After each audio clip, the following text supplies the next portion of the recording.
Mais moi, frère, si je prêche encore la circoncision, pourquoi suis-je encore persécuté? Alors le scandale de la croix est anéanti. Galates 5, 11.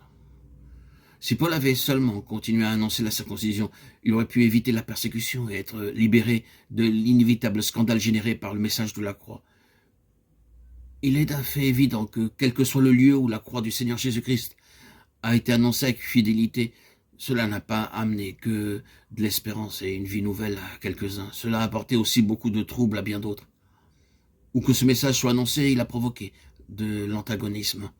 Comme ce message était une pierre d'achoppement aux Juifs et une absurdité aux Grecs au début, il est demeuré depuis ses premiers jours inacceptable, non pas seulement aux impies, mais également aux gens religieux.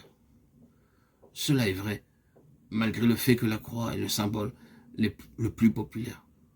Il n'existe pratiquement aucune ville dans la chrétienté où l'architecture, les galeries d'art, les collections de littérature et les conservateurs de musique qui ne donnent au signe sacré de la croix une place proéminente.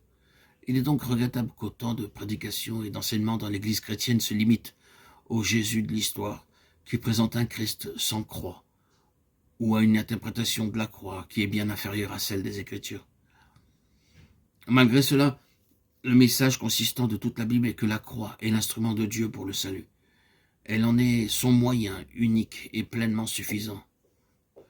Il est aussi clair que cela a été le message béni de Dieu pour le salut des hommes.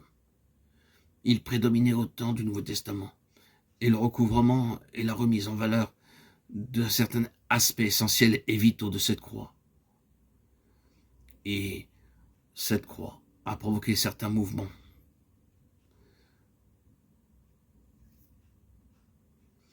Caractérisés par des noms tels que Luther, Wesley, Whitefield, Moody, Spurgeon et beaucoup d'autres hommes encore honorés par Dieu lui-même. Avant que nous expliquions pourquoi la croix a toujours été la source de troubles et de scandales, nous devons affirmer qu'aucune place n'est accordée au côté héroïque et esthétique de la croix. Le sacrifice, la souffrance, la dévotion dénuée de tout égoïsme, le service sacrificiel pour le bien des autres, le fait d'endurer le tort en se positionnant contre les choses mauvaises actuelles. Tout ceci sont des éléments romantiques qui sont populairement appréciés. Mais c'est la plus profonde signification de la croix qu'en donne la Bible, qui provoque l'opposition des hommes, et il serait profitable d'examiner tous ces aspects. La croix condamne le monde. Par la croix, Christ a créé un grand gouffre entre l'ancien monde et le nouveau. Un gouffre qui ne peut pas être comblé. La croix crucifie la chair. La croix exclut le diable. Ainsi, la croix est annoncée selon la pleine victoire qui est la sienne sur le monde, la chair et le diable. Nous devons nous attendre à ce que les forces intelligentes du mal fassent tout ce qui est en leur pouvoir pour mettre un terme à cette proclamation, tout en provoquant toute cause de scandale qui puisse être imputée à la croix. Il n'est pas surprenant que le message de la croix soit rejeté ou discrédité, puisqu'il est la solution divine au problème de l'homme déçu. La crucifixion est une brusque fin, car elle révèle la plus totale répudiation divine de tout ce qui appartient à l'ancienne création.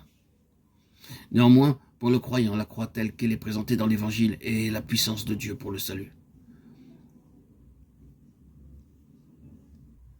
N'oublions pas que le propos de Dieu, l'expérience de la victoire et de l'association en vie avec celui qui est assis sur le trône dans la gloire, sont nôtres, aussi longtemps que nous sommes un avec la réalité de la croix, telle qu'elle est présentée dans la parole de Dieu.